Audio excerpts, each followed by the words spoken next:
Hello, bonjour à tous, j'espère que vous allez bien. À ceux qui sont nouveaux à ce podcast, bienvenue à un autre épisode de Jésus et moi, un podcast qui s'inspire de la parole de Dieu, de ma marche et de mon expérience avec lui, pour vous permettre aussi de découvrir votre propre expérience avec votre Dieu. Aux fidèles auditeurs, je vous salue my people. Avant d'aller plus loin, j'aimerais nous souhaiter à tous un merveilleux mois d'avril parce qu'au 4e jour, Dieu a créé les astres pour distinguer lumière et obscurité. Je nous souhaite à tous de briller, chacun selon l'astre que Dieu dit de vous que vous êtes, que nous puissions faire la différence, servir de séparation entre la lumière et les ténèbres, que nous soyons l'éclat dont ce monde a tellement besoin en ces temps-ci. Allez, je reviens vers nous aujourd'hui avec un message qui est vraiment sur mon cœur. Aujourd'hui, je nous parle de ce fameux verset qui indique que tout concourt au bien de ceux qui aiment Dieu. Vous voyez de quoi je parle? Le fameux Romains chapitre 8, verset 28. Et oui, on parle de celui-là. Avant de vous donner votre part du message aujourd'hui, permettez-moi de vous présenter, de vous raconter mon histoire avec ce verset. Avec toute sincérité, toute transparence, de tous les passages bibliques, je pense que c'est celui que je digérais le moins bien. Et je ne le comprenais pas du tout. Chaque fois que je l'entendais, je roulais des yeux, j'étais genre, vraiment. J'ai essayé de le comprendre à plusieurs reprises, mais rien à faire, je n'y arrivais pas. Il ne faisait pas de sens dans ma tête. J'ai traversé des situations qui m'ont fait douter qu'elle puisse vraiment contribuer à mon bien. Et du coup, quand ce verset m'était présenté, j'étais comme, are you for real? Like, seriously? Je me souviens avoir des conversations profondes avec Dieu où je lui demandais comment c'est possible qu'une maltraitance, une humiliation concourt à mon bien? Comment un abus spirituel pouvait concourir à mon bien si au final il avait pour résultat de m'éloigner de toi, Dieu? Comment est-ce que c'est possible que quelque chose que je traverse, qui me brise, qui me détruit, contribue à mon bien? Comment est-ce que des fausses accusations concourent à mon bien? Comment est-ce que, par exemple, comment un abus, comment est-ce qu'un viol, un abus émotionnel ou physique, un abus verbal peuvent concourir à mon bien s'ils détruisent complètement mon estime personnelle? Comment est-ce qu'une déception professionnelle, amicale ou amoureuse peut concourir à mon bien s'ils ne font que baisser ma foi, m'éloigner de toi? Je ne comprenais pas du tout. J'ai posé beaucoup de questions et pour ceux qui me connaissent, vous savez que Dieu me pose beaucoup de questions. Mais Dieu ne m'a pas répondu jusqu'à ce qu'à un moment donné, quelque part l'année dernière, il me fasse comprendre. J'ai dû traverser plusieurs choses. J'ai dû vivre plusieurs choses jusqu'à ce que j'arrive à ce point de compréhension. Et c'est ce que je veux nous faire comprendre aujourd'hui.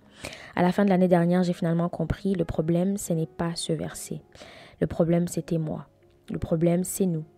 Le problème, c'est nous et notre manque de connaissance et notre volonté, et notre manque, de volonté à vouloir connaître la vérité. Le problème, c'est notre incrédulité. Nous sommes incrédules dans le fait qu'on ne croit pas que ce qui est mal peut concourir à notre bien également. On n'y croit pas. On n'y croit pas du tout. Même si on dirait que oui, mais on n'y croit pas. Bref, prenons nos Bibles. D'accord? On va prendre nos Bibles. On va lire dans le livre de Romains, chapitre 8, verset 28. Pour ceux qui n'ont pas de Bible, vous n'avez qu'à vous prêter au son de ma voix. La parole de Dieu dit ceci: nous savons du reste que toute chose concourt au bien de ceux qui aiment Dieu, de ceux qui sont appelés selon son dessein. Ce que j'aime dans ce verset, c'est qu'il commence en disant nous savons. Et savez-vous quoi? C'est là le début de toute chose. Alors je vous pose la question. Est-ce que vous savez que toute chose concourt à votre bien? Est-ce que vous savez que toute chose coopère pour votre bien? Si je devais répondre pour nous tous, je dirais qu'on ne sait pas du tout. Et pourquoi? Parce qu'on ne veut pas savoir. C'est tout simplement ça. Vous n'allez peut-être pas être d'accord avec moi, mais la vérité, c'est que quand on traverse certaines situations, souvent, c'est qu'on cherche à comprendre. C'est quoi le but de Dieu qu'on traverse ces choses-là. C'est pas ça. Souvent, ce qu'on cherche à comprendre, c'est si c'était juste ou injuste qu'on traverse cette situation. C'est qu'est-ce que j'ai fait pour mériter ça. C'est où est-ce que je n'ai pas bien agi pour mériter ça, alors que parfois, ce n'est pas du tout ça. Bien souvent, ce n'est pas du tout ça. Bien souvent, c'est juste Dieu qui veut nous amener dans une direction de notre vie. Mais bref, tout ce que je voulais nous dire, c'est ceci. Si nous savons qui est notre Dieu, si nous croyons qu'il a fait le monde, qu'il est l'auteur de nos vies et qu'il est assis sur son trône en train de gérer cette vie, si nous savons cela sans équivoque, alors nous avons aussi l'obligation de croire que tout ce qu'il permet dans notre existence Peu importe à quel point à nos yeux ça peut sembler horrible, invraisemblable, tout ce que Dieu permet, c'est pour notre bien. Mais maintenant, j'ai une autre question. C'est quoi notre bien? Selon vous, c'est quoi notre bien? Je vous donne la réponse. Notre bien, c'est tout simplement que nous ressemblions à Jésus. Tout ce qu'il nous permet de traverser ou de vivre, c'est pour nous rendre un peu plus comme lui chaque jour. Cela est écrit au même chapitre du Romains, chapitre 8, le verset 29. Et il les a aussi prédestinés à être semblables à l'image de son Fils. Son Fils, c'est qui? C'est Jésus. Nous sommes prédestinés à être comme Jésus. C'est ça qui est bien pour nous. Alors si comme moi, vous aviez du mal à comprendre ce verset, à le calquer sur votre vie, sachez désormais que c'est votre plus grande garantie que tout ce que vous vivez n'est absolument pas en vain. Vous vous imaginez? C'est d'abord la garantie que Dieu vous aime. Ensuite, que rien ne peut vous séparer de lui. Lisez jusqu'au verset 39. Et si vous l'aimez vous aussi, vous comprendrez que vous pouvez lui faire entièrement confiance, peu importe ce qu'il permet que vous puissiez vivre. Sa parole nous dit que l'amour bannit la peur dans 1 Jean chapitre 4, le verset 18. Et puis encore que l'amour croit tout, espère tout et supporte tout. 1 Corinthiens chapitre 13, le verset 7. Je vous promets, si je vous en parle aujourd'hui, c'est parce que j'ai fini par comprendre. Mais il y avait un temps où je ne comprenais que dalle.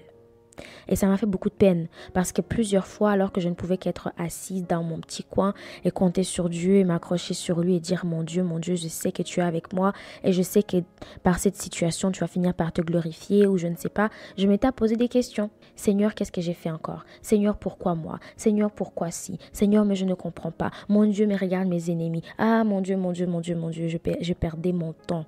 Mais Dieu dans sa bonté, a fini par m'ouvrir les yeux. J'ai commencé à réaliser en fait que toutes les situations difficiles que j'ai passées m'ont permis de m'approcher davantage de lui. Donc, s'il y a une parole que j'aimerais que l'on puisse retenir en quittant aujourd'hui, c'est celle-ci. Notre bien, ce n'est pas qu'on soit heureux et souriant tout le temps, qu'on ne pleure jamais, qu'on ne traverse jamais des moments difficiles.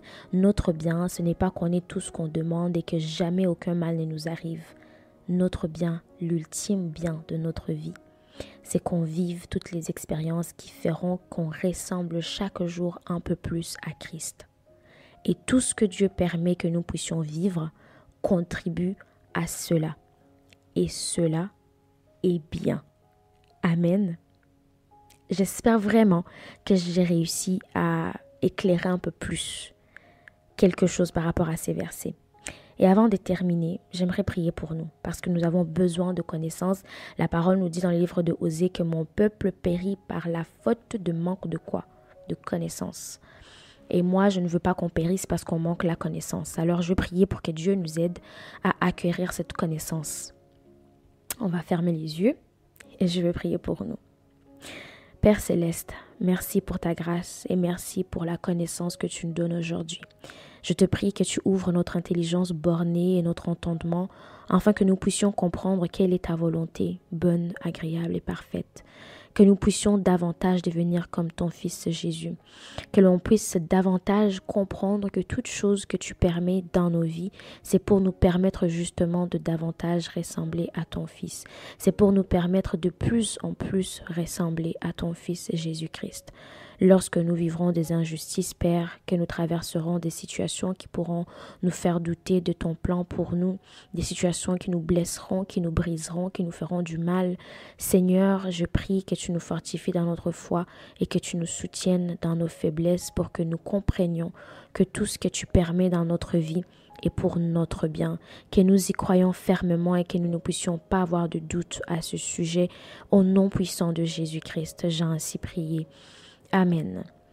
On se retrouve très bientôt, mais en attendant, je vous prie de continuer à laisser Dieu tracer le chemin de votre vie. Je vous invite à avoir une foi entière que tout ce que Dieu permet dans votre vie, ce n'est pas contre vous, mais c'est pour vous. C'est pour votre bien. Le bien selon ce que Dieu a établi comme étant bien pour vous. Je vous dis à très bientôt. Shalom.